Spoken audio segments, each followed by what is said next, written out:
श्री नीलकंठेश्वर मंदिर पूजक श्री गौरचंद्र पाणिग्राही। जय जगन्नाथ दर्शक बंधु मु प्रदीप स्वागत करुच्ची आपण मानकु मो Odisha blog Sahu YouTube channel को। आशा करुच्ची आपण माने समस्ते भलरे थिबे। प्रभु श्री जगन्नाथ आपण मानकु सब बेले भलरे रखि थांतु। तो मु आज आपण मानकु एमती एक जगह को नेकी जिबी जहाँकि आपण मानकु भल लागियो बोली मु आशा रखिछि। तो वर्तमान चलंतु से जगह को पुरकु जिबा। वर्तमान आसी आमे पहुंची गले बाबा नीलकंठेश्वर मंदिर। चलंतु एबे दर्शन करबा। ता पूर्व मु आपण मंदिर टिके बाहर देखि देउछि।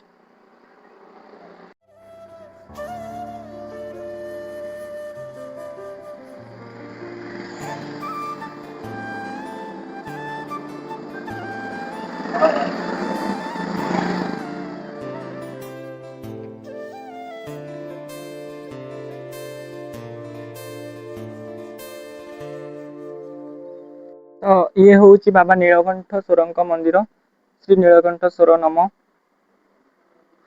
एठारे प्रत्येक सोमवार एवं विशेषकर जागर मेला बा शिवरात्रि समय रे एठारे प्रबल भिड़ होता है। भक्त मानकर विश्वास रही जे बाबा नीलकंठेश्वर पाखरे जहाँ भी मानसिक कले से मानसिक पूर्ण करती बोली।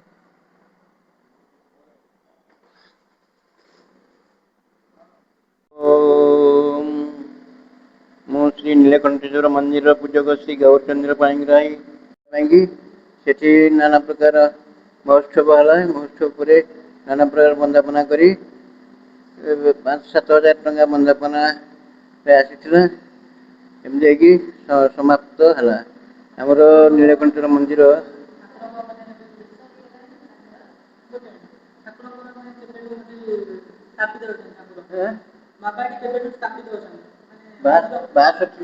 बाईस वर्ष पहले परा 22 वर्ष रु मु पूजा कर मोर 7 वर्ष हो गला। चलंतु भितर को जिबा बाबा को दर्शन करवा। देखि पारुथबे एठी भक्त मान भी आसी दर्शन करूछंती। तो ये हूँ बाबा नीलकंठेश्वर मंदिर। नना बर्तमान पूजा करूछंती। नना पूजा कर सारंतु तांकोठु मंदिर विषय किछि जानिबा। तो बर्तमान आमर दर्शन सरी जाइछि। तो एठी गोटे सबुठु भल जिनिस अछि से जोटा कि ता ना हला रानीगुड़ा पोखरी। तो चलंतु से पोखरी को बर्तमान देखिबा। आउ सबुठु भल कथा हला से पोखरी विषय बहुत किछि रहस्य अछि। सब तो मु जानिनी बस मु जेतिक भी जानिछि आपण मानकु निश्चय जणेबी। तो बर्तमान चलंतु पोखरी टिक देखिबा। एंट्री कला परे लेफ्ट साइड पड़िबो पोखरी को जिया पई रास्ता। तो एपटे गले आपण सीधा पोखरी शेष पर्यंत जाई परिबे एपटे गले। तो एठी मंदिर पछपटे से पोखरीर किछि छोट दृश्य अछि जहाँकि मु आपण मानकु निश्चय देखौछि। मंदिर पाख पछकु गोटे शनिदेव मंदिर अछि। बाबा शनिदेव को भी आपण माने दर्शन करि परिबे एठी। शनिदेव। तो बर्तमान चलंतु पोखरी टू देखिबा। पोखरी एडा मंदिर पछपटे अछि। मु आपण को सेपट साइड को जाई कि आपण को भल भाबरे देखै दोछि। तो चलंतु देखिबा भल से। एटा हला मंदिर पछपट बहुत बड़ पोखरी एटा। एहा होछि सेही प्रसिद्ध टाणीहुड़ा पोखरी जहाँ कि बहुत बड़। जहाँ कि बाबा नीलकंठेश्वर मंदिर पाखरे पूरा लागिकी अछि।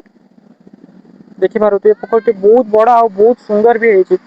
आउ सहरर एते काउली व्यस्त भितरे आपण माने जदि ए जागाटी आसिबे निश्चय आपन शांति लागिबो। जागाटी बहुत शांति आउ नीरव। केबे आसिके आपण एठी निश्चय देखंतु आ जागाटे बुलंतु। बहुत ही सुंदर ହେଇछि जागाटी। पोखरीटी खास करिकि बाबा को मंदिर भी बहुत सुंदर ହେଇछि। अन्य लोकों को कहवा अनुसार एई पोखरी होछि बहुत पुराना। आग काल जब राजा राणी आ सैन्य मैंने एपटे जीवा जाऊले तो तांको शौच हवा पाई आउ पानीय जल पाई बहुत असुविधा होता जहाँ द्वारा कि से पोखरी निर्माण करथिले। एवं सेथिलागि ए पोखरीर नाँ रही रानीगुड़ा। तो आपण मानक मोर एतिकी अनुरोध जदि वीडियोटी आपन को भल लगी तो लाइक शेयर सब्सक्राइब निश्चय करंतु। आउ केबे भी जदि टाइम पाइबे निश्चय थरुटे ए जगह को आसिक आपण माने निश्चय बुलंतु। आउ मु तो आपण मानक कैमरा रे बहुत किछि देखै पारलिनी क्षमा चाहेबी जेति लागि। ଭଲ ଲାଗିଥିଲେ ନିଶ୍ଚୟ ଲାଇକ୍ ସେୟାର ସବସ୍କ୍ରାଇब ନିଶ୍ଚୟ କରନ୍ତୁ। ଗୋଟେ ସାନ ଭାଇ ଭାବେ ମତେ ସପୋର୍ଟ କରନ୍ତୁ। ଆପଣଙ୍କ ସପୋର୍ଟ ବିନା ମୁଁ କିଛି ବି ନୁହେଁ, କେହି ବି ନୁହେଁ। ଆପଣମାନଙ୍କ ସପୋର୍ଟ ଥିଲେ ମୁଁ ନିଶ୍ଚୟ ଦିନେ ନା ଦିନେ ଆଗକୁ ଯିବି। ତ ରହିଲି, ଜୟ ଜଗନ୍ନାଥ। ଭଲରେ ଥାନ୍ତୁ ସମସ୍ତେ।